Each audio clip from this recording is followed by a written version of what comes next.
nous a sauvés, oh. Jésus nous a sauvés.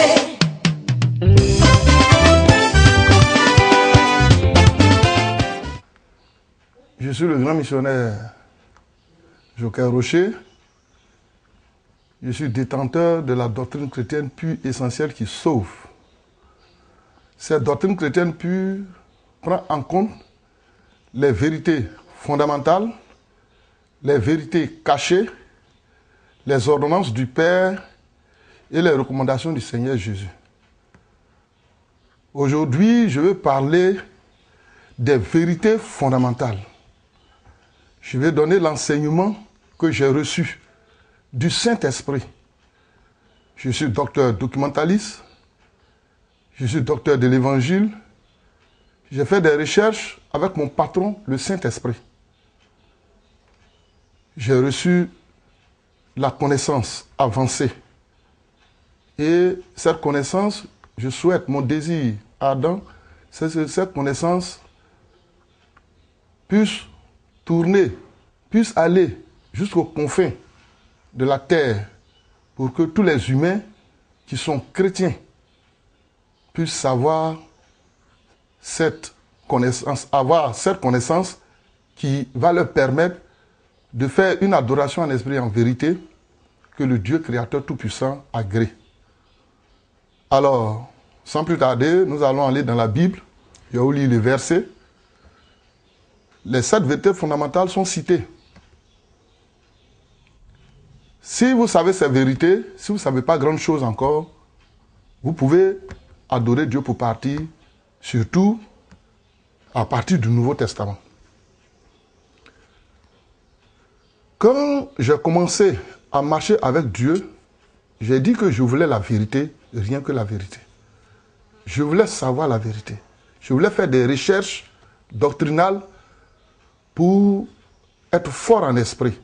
Le Saint-Esprit m'avait déjà prévenu que le combat spirituel et doctrinal, il faut savoir certaines choses exactement, précisément. Il faut les savoir avec précision et concision pour avancer en esprit, pour être fort en esprit. Le christianisme vient du judaïsme. Le judaïsme, dans l'Ancien Testament, reposait sur une base doctrinale appelée les 10 commandements. C'est bien compté. On n'a pas dit les commandements, ça dit qu'on ne sait pas le nom. Mais là, c'est bien commandé, bien cité, bien dénombré. Les 10 commandements de Dieu. Donc, le judaïsme, il y a beaucoup de lois, il y a beaucoup de préceptes, il y a beaucoup d'ordonnances. Si un judaïsant avait la connaissance des 10 commandements, si il les respectait, il devenait quelqu'un d'avancé un peu en esprit devant Dieu et pouvait recevoir la bénédiction de Dieu. Quand on passe du judaïsme au christianisme, il y a un changement. Un changement notoire qui va vers une perfection. Des révélations, des prophéties ont été données dans l'Ancien Testament. Ces prophéties s'accomplissent dans le Nouveau Testament. La plus grande, c'est la venue du Messie Sauveur. Quand le Messie Sauveur sera là, comme l'a dit la femme samaritaine, il nous annoncera toutes choses. Le Messie Sauveur, le Seigneur Jésus-Christ, est arrivé. Avant lui, Jean-Baptiste. Une grandeur humaine représentant les hommes, Jean-Baptiste, et le Fils de Dieu représentant le Dieu créateur tout-puissant, le Saint Dieu, le Dieu d'amour, le Dieu maître de l'univers. Jésus a travaillé de son côté, Jean-Baptiste a travaillé de son côté. Alors, le résultat, c'est que la connaissance soit dégagée pour qu'on puisse avancer dans le christianisme pour atteindre le salut de nos âmes. Puisque Jésus-Christ, il est lui-même le salut. Son vrai nom au ciel, c'est le règne salut. Règne salut. Règne devient roi chez nous les humains. Salut devient sauveur chez nous les humains. Roi, sauveur. Christ veut dire qui vient. Donc Jésus-Christ, ça dit le Sauveur qui vient. Son nom spirituel, dans le haut spirituel, c'est règne salut. C'est là que Jésus a dit, je suis le règne. Il est le salut. Et le vieux Simeon, le présentant, a dit, car mes yeux ont vu ton salut. Jésus s'appelle le salut. Il est le salut et il transmet son tampon spirituel qu'on appelle le salut aux humains sur nos âmes, pour que nos âmes puissent vivre éternellement. Nous allons donc lire dans Hébreux, le verset est là, Hébreux chapitre 6, le verset 1 à 2. Je lis. C'est pourquoi, laissant les éléments de la parole de Christ, tendons à ce qui est parfait.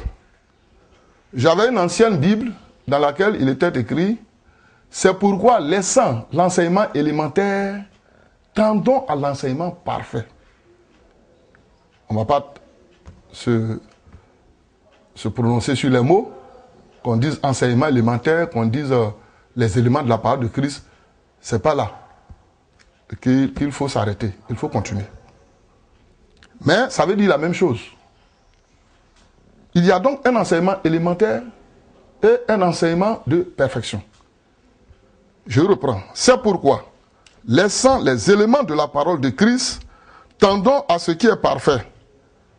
Nous devons tendre à ce qui est parfait. Nous devons tendre à l'enseignement parfait. Mais, voici ce qui suit. Sans poser de nouveau. C'est-à-dire, quand nous allons passer de l'enseignement élémentaire. L'enseignement élémentaire, c'est l'enseignement Jésus est né à Bethléem, Jésus a fait ça, voilà, il est né d'une vierge. Tout ça, c'est l'enseignement élémentaire. Jésus est mort sur la croix, c'est l'enseignement élémentaire. Dans l'enseignement de perfection, on travaille avec le Saint-Esprit et on va pratiquer l'adoration en esprit en vérité. Il dit, quand nous allons aller, l'apôtre qui écrit, il dit, quand nous allons faire cette évolution, quand nous allons tendre à l'enseignement parfait, nous ne devons pas poser de nouveau le fondement. Nous ne devons pas poser de nouveau le fondement. Tu vas construire la maison. Mais il y a déjà une fondation. Construit à partir de la fondation. C'est ce que ça veut dire. Mais on doit savoir quelle est la fondation là. On dit va construire une maison. Il y a une fondation. Tu dois aller la chercher, voir la fondation, souvent elle est basse. Tu dois chercher, ah voilà, là, c'est là, c'est là. Et quand tu as découvert le plan, tu vois les premières briques de fondation, tu vas maintenant monter dessus. Alors tu dois connaître la fondation. Donc, le mot est lâché sans poser de nouveau le fondement. Le mot fondement est lâché. Le fondement. Dans mes recherches à moi, dans mon laboratoire spirituel, je vais appeler ça les vérités fondamentales. Ici, c'est mis fondement. Et on va citer ces vérités. On va citer ces piliers. Vérité fondamentale veut dire pilier. Dans d'autres religions, on dit les piliers. Les piliers, c'est-à-dire les choses essentielles. Les choses sur quoi repose l'adoration. Dans l'Ancien Testament, l'adoration reposait sur les 10 commandements dans le judaïsme. Dans le Nouveau Testament, le christianisme, lui, repose sur 7 vérités fondamentales que nous allons citer maintenant. Il dit, le fondement, première vérité fondamentale, du renoncement aux œuvres mortes. Donc, la première vérité fondamentale, on l'explique en disant le renoncement aux œuvres mortes. Renoncer, abandonner l'idolâtrie. Les œuvres mortes, en esprit, c'est ce qu'on appelle l'idolâtrie. L'idolâtrie. L'adoration des statues, l'adoration des astres, du soleil, de la lune, l'adoration des rivières, l'adoration des choses visibles. On adore un bois, on adore une forêt sacrée, on adore ceci, cela, on adore l'homme. Tout ça, ce sont des œuvres mortes. La vérité fondamentale elle-même s'appelle la sanctification. Son nom en esprit, c'est la sanctification. Vous lisez certains passages de la Bible, il est parlé de sanctification. Le chrétien doit se sanctifier. Voici cela. Se sanctifier, c'est se séparer de l'adoration qui ne glorifie pas le Dieu créateur du ciel et de la terre, manifesté en Jésus-Christ, manifesté dans le Saint-Esprit. Il faut se sanctifier, se séparer de nos vieilles adorations. On adore le soleil, la lune, tout ça là, c'est des œuvres mortes. Je ne vais pas entrer trop dans les profondeurs, me passer le temps à expliquer ça. Mais je vous donne, en gros, quelques aperçus de la chose. Il faut abandonner l'idolâtrie. Adoration des fétiches, c'est de l'idolâtrie. L'idolâtrie est un péché mortel. Ça veut dire changement de maître. Quand tu pratiques l'idolâtrie, qui est le deuxième péché mortel, tu changes de maître. L'orgueil, qui est le premier péché mortel, lui, c'est vouloir dépasser son maître ou être égal au maître. Maintenant, l'idolâtrie, lui, c'est le changement de maître. Tu changes de maître. Tu abandonnes dans ta conception, dans ta foi, l'adoration du Dieu unique, le Tout-Puissant Yahvé, Dieu du ciel et de la terre, maître de l'univers, pour te mettre dans une adoration des génies, des rivières, de ceci, cela. Tu pratiques un peu de nécromancie, c'est-à-dire adorer les esprits des morts, les esprits de nos ancêtres. Tout ça, c'est de l'idolâtrie. Tu te fais une statue que tu adores, c'est de l'idolâtrie. Que tu fasses la statue d'un soi-disant serviteur de Dieu, d'un grand homme de Dieu, tu te poses, tu te prosternes pour adorer, c'est de l'idolâtrie. Et les 10 commandements même en parlent. Dieu dit, tu ne te feras point d'image taillée, ni de représentation quelconque des choses qui sont en haut, qui sont en bas sur la terre. Tu ne te prosterneras pas devant ces idoles-là et pour pratiquer un culte. Et là même, il dit, il a horreur de ça, qu'à cause de ça, il punit l'iniquité des pères sur les fils jusqu'à tant de générations. Donc l'idolâtrie qui est un péché mortel, il faut s'éloigner de ça, il faut les abandonner. Il faut abandonner ça. Pour être, quand tu te dis que tu es un chrétien. Donc, la vérité fondamentale, la première vérité fondamentale s'appelle la sanctification. Par l'abandon de l'idolâtrie, qu'ici l'apôtre écrit les œuvres mortes. Donc, sanctification, par l'abandon, par le renoncement aux œuvres mortes, à l'idolâtrie. Première vérité fondamentale. Donc, ça s'appelle la sanctification. Renoncement aux œuvres mortes. Il dit ensuite, deuxième vérité fondamentale, de la foi en Dieu. Foi en Dieu. La foi en Dieu est un pilier du christianisme. Sans la foi, on ne peut suivre, on ne peut servir. La foi est un élément qui se trouve dans le cœur de l'homme. Dans le cœur de l'homme, c'est-à-dire dans notre esprit, le cœur vit dans notre esprit. Il ne faut pas confondre ce qui est dans le cœur, ce qui est dans l'âme et ce qui est dans le cerveau. Le cerveau, c'est l'intelligence. L'intelligence, bon, je vais m'arrêter pour ne pas aller dans les vérités cachées, trop de vérités cachées. Mais je reviens sur la foi. Dans le cœur de l'homme se trouve l'esprit de l'homme. Dans l'esprit de l'homme, nous avons la conscience, l'élément conscience, nous avons l'élément foi et nous avons l'élément parole. Les trois éléments vivent dans notre esprit. Et l'élément foi est là pour nous permettre de saisir ce qu'on ne voit pas. Cela est écrit. La foi, c'est une assurance des choses qu'on espère, une démonstration de celles qu'on ne voit pas. C'est-à-dire, tout un humain, tout un chacun, un humain né d'homme, né de femme, a l'élément foi en lui. Maintenant, ça dépend où il place sa foi. Quand on dit que quelqu'un n'a pas la foi, c'est-à-dire qu'il place sa foi ailleurs, ou bien il ne la met pas en jeu. Alors, La foi, c'est ça on prend pour saisir ce qu'on ne voit pas. Or, Dieu est esprit. Donc, il faut le saisir par la foi. On croit. On ne voit pas, mais on croit. La foi. Donc, comme la parole nous le dit, la foi en Dieu.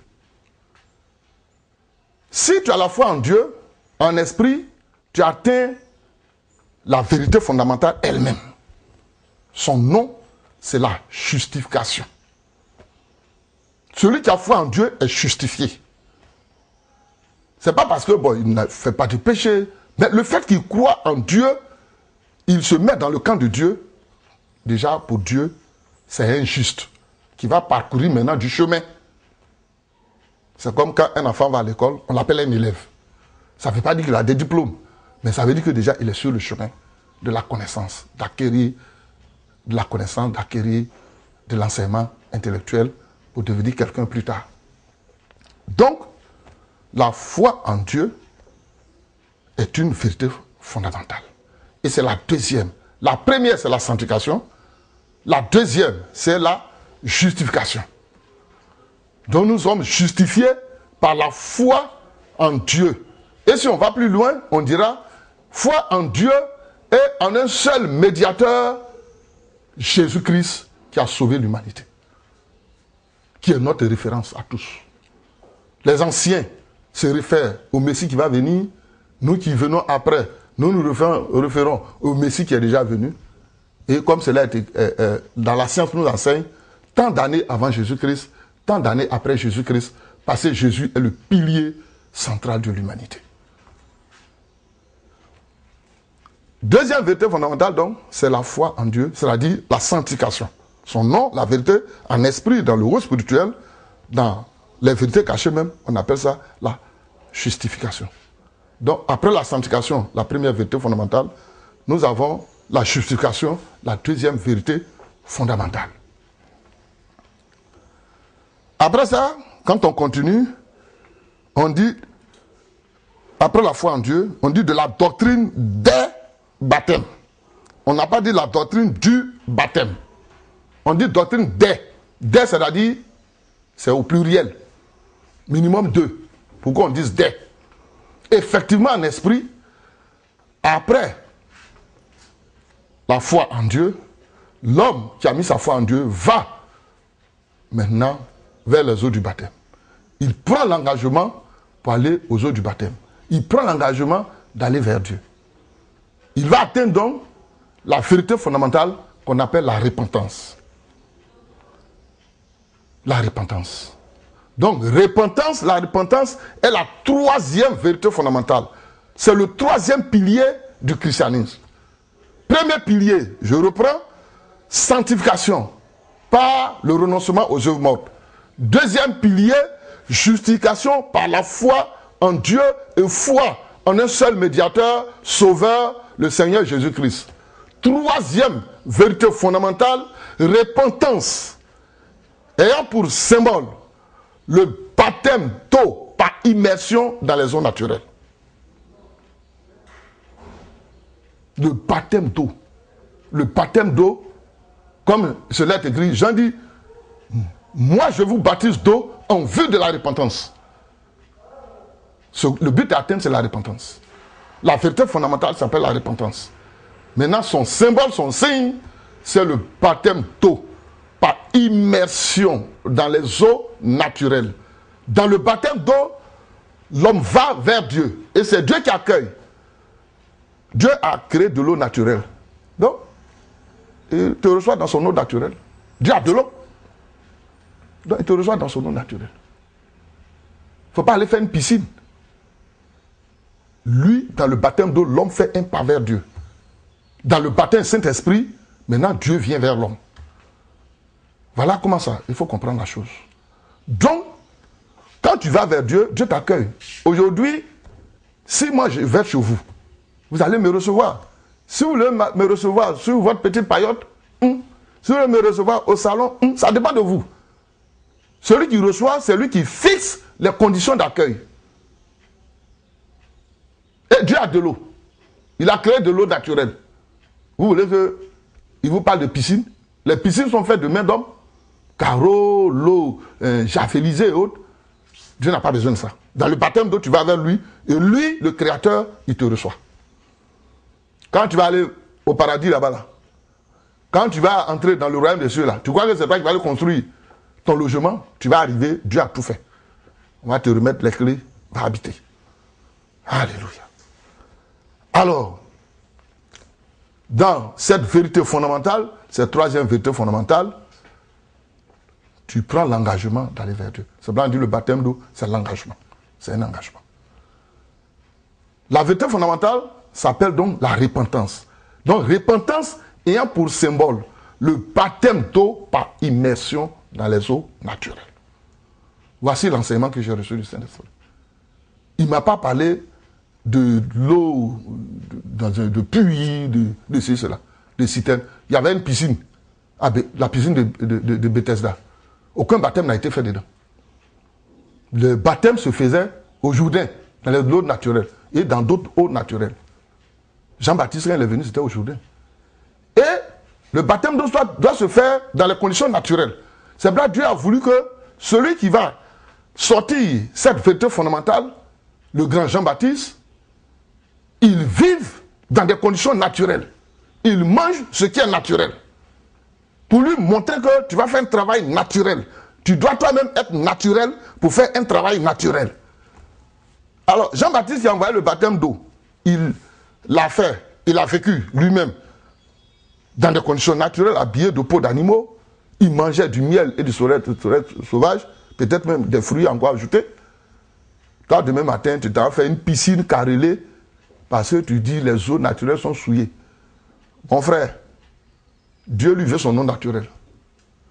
Va te faire baptiser dans une eau naturelle. Il ne faut pas trouver des excuses. Le spirituel est rigoureux. Fais-toi baptiser dans une eau naturelle. Si tu n'avais pas l'enseignement avant, aujourd'hui tu l'as, il faut changer. On ne te dit pas que tu es mauvais. On ne te dit pas que tu ne deviens pas de Dieu. Ce qu'on peut faire propre, on n'a qu'à faire propre. Il ne faut pas Dieu lui va faire propre et puis nous on vient maintenant, on met ça dans une situation qui va le déranger. Il ne faut pas déranger le spirituel. Fais comme ça. Quand un Africain va au village, s'il veut aller adorer des fétiches, il ne fait pas ça au village. On s'en va quelque part dans la brousse là-bas. Même si tu es monsieur le ministre, tu iras en brousse. Tu iras dans la brousse là-bas, on va te mettre des kaolins, on va te faire des trucs. C'est comme ça. Parce que c'est comme ça. Les pratiquants, ils font et tout le monde passe par le même chemin. Après le baptême d'eau par immersion, nous avons maintenant la quatrième vérité fondamentale qui suit. Le deuxième baptême, après le baptême d'eau, il faut le baptême Saint-Esprit. Ah, cette vérité fondamentale rencontre de nos jours beaucoup d'opposition. Les gens ne veulent pas le baptême Saint-Esprit. Non. Si vous faites l'adoration et que le Saint-Esprit est au centre, Jésus a dit le Saint-Esprit viendra. Il vous conduira dans la vérité. Si vous laissez conduire par le Saint-Esprit, si vous voulez un mouvement pentecôtiste, vous voulez une église remplie du Saint-Esprit, le Saint-Esprit vient, c'est lui qui va vous montrer comment on fait l'adoration en esprit en vérité, comment on devient pentecôtiste, il n'aura pas de problème. Mais si vous ne travaillez pas avec le Saint-Esprit, tout ce qui est spirituel, vous savez qu'il y a deux côtés. Il y a ce qui est saint, ce qui n'est pas saint. Les démons viendront mélanger pour vous faire peur. Vous allez dire, ah, on n'a pas besoin de ça. Les démons, ils vont mélanger. Mais si le Saint-Esprit ne peut pas mélanger, il va allumer son feu, les démons vont fuir, et lui restera pour vous guider. C'est là, dans l'adoration, il faut au moins un apôtre devant. Aujourd'hui, un petit serviteur de Dieu s'élève, il est patron de lui-même. Il fait l'adoration. Il n'a pas de formation. Il lit la Bible, il s'en fait un peu de théologie, il s'établit bishop. Mais il n'a pas le spirituel. Il a une connaissance intellectuelle, mais il n'a pas une connaissance spirituelle. Alors quand tu as la connaissance spirituelle, tu sais à quoi t'en tenir, tu travailles le Saint-Esprit, et puis tu pratiques ton baptême de Saint-Esprit, il n'y a pas de problème. Jésus baptise d'Esprit Saint et de feu. Tu as Jésus. Où est ton problème? Où sont tes inquiétudes? Jean-Baptiste a dit, moi je vous baptise d'eau pour vous amener à la repentance. Mais après moi, vient celui qui est plus puissant que moi. À partir du Saint-Esprit, on parle de puissance. Lui vous baptisera d'Esprit Saint et de feu. Alors, tu dis que tu es chrétien. Ce que Jean-Baptiste a dit là, ça ne te dit rien. Il dit, moi, je ne suis pas le Christ, mais moi, je vous baptise d'eau pour vous amener à la repentance. Après moi, vient celui qui est plus puissant que moi, et je ne suis pas digne de lui enlever les souliers. Lui vous baptisera d'Esprit Saint et de feu. Jean-Baptiste a annoncé les deux baptêmes. Pourquoi aujourd'hui, toi tu veux t'en tenir à un seul baptême? Il dit son baptême, c'est seulement la repentance. Oh Seigneur, pardonne mes péchés, Seigneur, pardonne-moi. Je prends l'engagement de marcher avec toi. Mais c'est pas fini. On ne peut pas s'arrêter là. Hein? Tu as eu le premier baptême, le baptême d'eau, et le baptême du Saint-Esprit. C'est là-bas, il y a la puissance. Il dit, lui, il est plus puissant que moi. Et je ne suis même pas digne même de lui enlever les souliers. Lui vous baptisera d'Esprit Saint et de feu. Il vous baptisera d'Esprit Saint et de feu. Jésus vous baptisera d'Esprit Saint et de feu. Mon frère, cette quatrième vérité fondamentale, il ne faut pas jouer avec. Une fois que tu reçois le baptême Saint-Esprit, le côté feu est allumé, diable et démon s'enfuient, tu deviens plus fort que le sorcier, tu deviens plus fort que les démons, tu peux chasser les démons. Quand Jésus il parlait, il dit, à mon nom vous chasserez les démons, vous parlerez de nouvelles langues. C'est les mêmes choses. Il dit à ses disciples, je vous ai donné le pouvoir de marcher sur les serpents et les scorpions. Les serpents, ce sont les mauvais esprits. Les scorpions, ce sont les sorciers. Et il dit, sur toute la puissance de l'ennemi, et rien ne pourra vous nuire. Tu as peur, pourquoi? Tu as peur, pourquoi? Si tu reçois la puissance d'en haut, comme l'a dit à ses disciples, restez à Jérusalem, ne bougez pas, restez regroupés et attendez la puissance d'en haut. Vous recevrez une puissance survenant sur vous. Et là, maintenant, vous serez mes témoins. Il faut la puissance du Saint-Esprit. Sans le Saint-Esprit, le chrétien, il a accepté Jésus, mais il est faible. C'est un faiblard, un fainéant. Mais s'il reçoit le Saint-Esprit, il devient un zélé, un bouillant. Il devient un pentecôtiste. S'il reçoit le Saint-Esprit, il peut avancer facilement. Il peut prier, il peut avoir des miracles. À partir de là, étant pentecôtiste, même le plus petit chrétien, Dieu l'utilise. Donc, mon frère, je tiens à te dire qu'il faut que tu saisisses le baptême du Saint-Esprit. Il faut un leader. Dans le pentecôtisme, tout le monde n'est pas leader. Pour trouver un leader pentecôtiste, il peut avoir une valeur apostolique, une valeur archidiaconale, l'onction qui est en bas de l'apôtre. Il peut prier pour vous recevoir le baptême Saint-Esprit. Et lui dirige les opérations pour partir. Dans mon église, le baptême Saint-Esprit, ça c'est à la minute. J'ai pris des jeunes gens, baptême d'eau, le même jour au bord de l'eau. Quand ils sont sortis de l'eau, voici un arbre qui est là. J'ai dit allons sous l'arbre. Baptême du Saint-Esprit. Ces jeunes sont devenus aujourd'hui des serviteurs de Dieu. Et je les ai formés grâce au Saint-Esprit. Donc les deux baptêmes se suivent. C'est dans l'apôtre, il a mis les deux ensemble. Il a dit la doctrine des baptêmes. Après la quatrième vérité fondamentale, on attaque la cinquième vérité fondamentale. Qu'est-ce qu'il dit? De la doctrine des baptêmes, de l'imposition des mains. Voici notre vérité fondamentale, un pilier du christianisme aussi qui souffre. Imposition des mains pour les œuvres de délivrance, de guérison et de bénédiction. Mais aujourd'hui, les gens ne sont pas prêts. Ils imposent les mains, ils ne sont pas sûrs que ça donne un résultat. Ils n'ont plus foi à l'imposition des mains. C'est une vérité fondamentale. Tu dois prendre ça comme ça. Ils sont partis dans l'affaire d'onction d'huile, ils sont partis dans l'affaire de eau bénite. Alors, on fait comment? La vérité fondamentale est là. Grâce de Dieu. Cette vérité fondamentale s'appelle la grâce de Dieu. Donc, grâce de Dieu, transmise par l'imposition des mains pour les œuvres de délivrance, de guérison et de bénédiction. Je reviens donc à la quatrième vérité fondamentale. Je n'ai pas dit le nom. C'est perfectionnement. Perfectionnement. Je reviens à la troisième vérité fondamentale.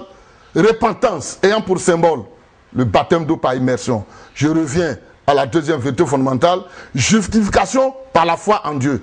Je reviens à la toute première vérité fondamentale. Sanctification par le renoncement aux œuvres mortes c'est-à-dire rejet de l'idolâtrie. Dans ma mission, c'est cette base doctrinale que nous avons prise pour faire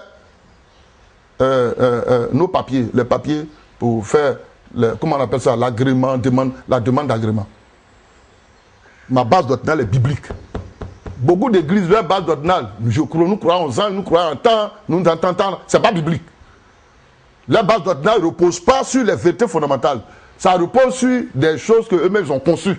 Leur conception, nous croyons aux anges. Bon, ça, mon cher, ce n'est pas une vérité fondamentale. Ce n'est pas une vérité fondamentale. Ce n'est pas un pilier du christianisme.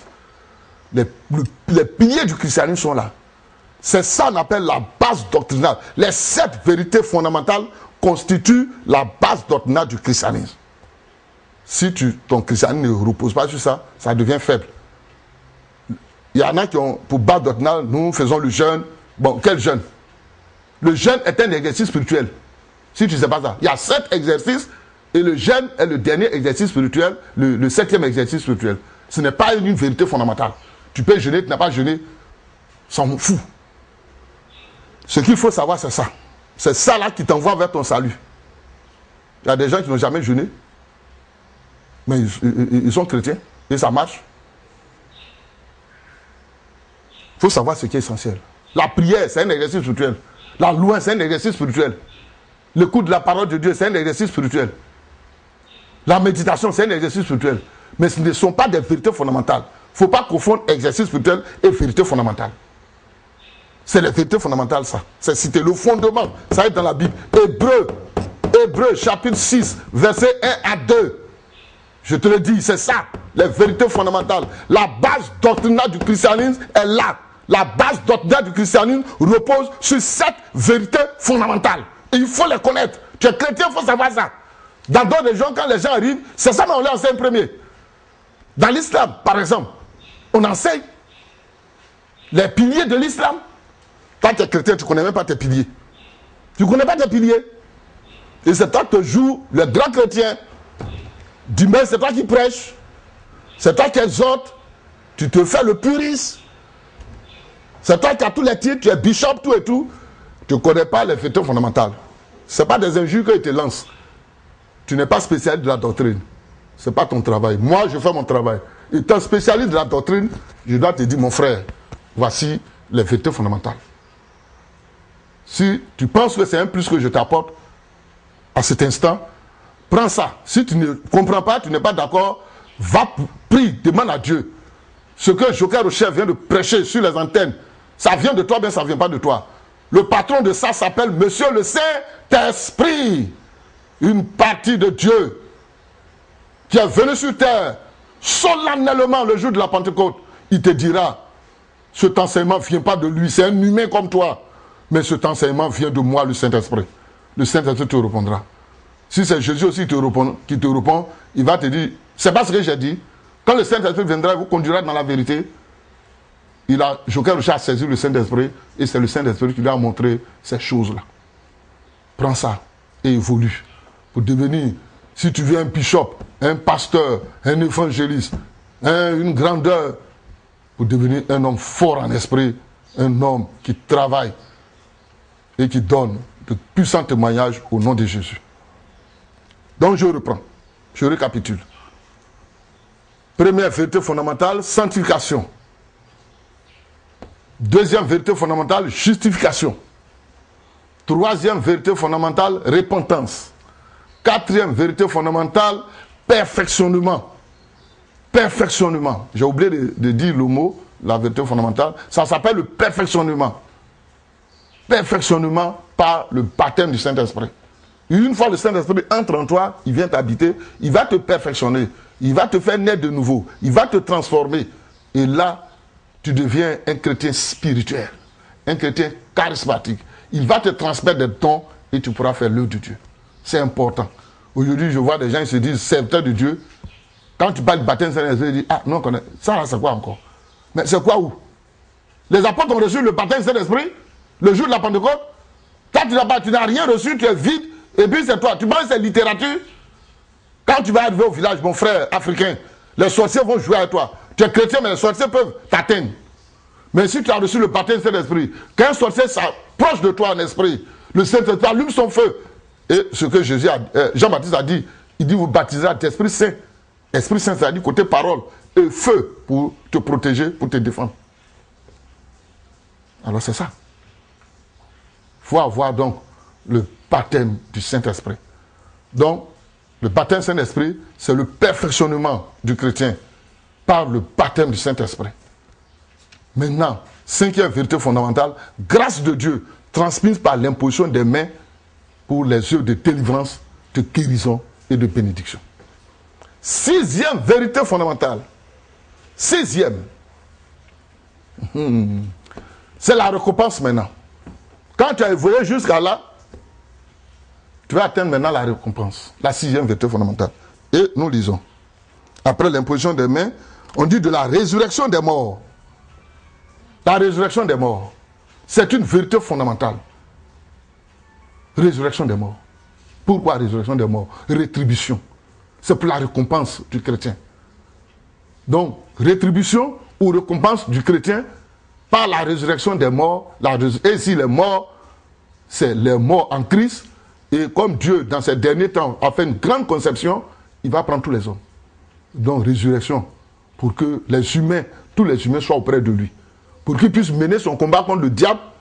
Il ne va pas mélanger, le diable est sur terre, les démons sur terre, et puis Dieu, boum, il jette la bombe. Ça va toucher les hommes. Donc il va mettre tous les hommes de son côté, et puis lui et le diable vont se faire leur face à face. Face à face, il n'a pas pu se faire sur terre, là. Dans le ciel, ça va se faire sur terre ici. Dieu va prendre le soleil, la terre, il va coller les deux. Le diable sera dans l'enfer, c'est ça qu'on appelle l'enfer. L'enfer est là, soleil collé à la terre collée au soleil, il n'y a pas de problème. La terre déjà, elle bouge, elle tourne. Il suffit que Dieu dise, bon, tourne vers le soleil, la terre tourne, ça va croiser le soleil, et puis paf, voilà, le diable et l'enfer. Le diable et les démons dans l'enfer. Donc voici la vérité. Donc, sixième vérité fondamentale, comme je l'ai dit, c'est la rétribution finale par la résurrection des élus, des sauvés. Oh, Dieu veut maintenant que ce soit tous les hommes qui soient sauvés. Donc tous les hommes, à partir de la sixième vérité fondamentale, ils ont droit à aller au ciel. Les âmes ont droit au ciel. Les âmes ont droit à la bénédiction de Dieu, à la rétribution finale, à la récompense. Septième vérité fondamentale. Il n'y a pas pour l'homme dedans des... La septième vérité fondamentale, c'est pour les ennemis de Dieu. Tu es là, Dieu n'a qu'à me juger. Toi, tu peux tenir jugement. Jugement égale condamnation, si tu ne sais pas. En Jésus, notre condamnation a sauté. Les humains sont sauvés. Donc la septième vérité fondamentale, puis Dieu est venu sur terre. Donc si on cite la vérité fondamentale, lui aussi va avoir pour lui. Il va avoir pour lui. Les humains ont jusqu'à la sixième vérité fondamentale, pop, résurrection, pour partir vers Dieu. Maintenant quand les humains sont partis, septième vérité fondamentale, mon frère, ma soeur, c'est pas pour toi. C'est pas pour les humains, c'est pour le diable et les démons. Septième vérité fondamentale, jugement. Dieu va faire justice. La vérité fondamentale s'appelle justice de Dieu. La justice de Dieu. Donc après la grâce de Dieu, après la rétribution, on attaque maintenant la septième vérité fondamentale. Justice de Dieu fondée sur le jugement éternel, assuré par le Seigneur Jésus-Christ, assis sur son trône de gloire. Dieu a donné au Fils de juger maintenant. Le jugement. Jésus va l'accomplir. Et Jésus, il a sauvé toute l'humanité.